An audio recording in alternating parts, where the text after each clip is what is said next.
இஸ்லாமிய வரலாற்றில் மிகப்பெரிய அளவு நிறைந்திருக்கிற வரலாறில் ஒன்று அபிசீனியாவை நோக்கி சஹாபாக்கள் ஹிஜ்ரத் செய்த பயணம்.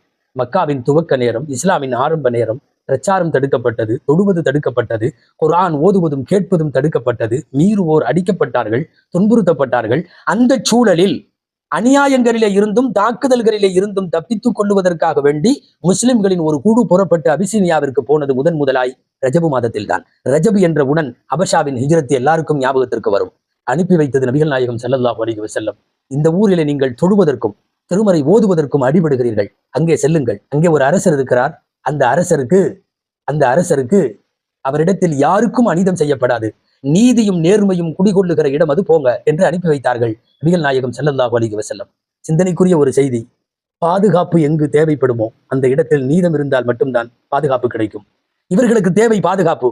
நாயகம் நீதம் இருக்கிற இடத்திலே அனுப்பி வைக்கிறார்கள்.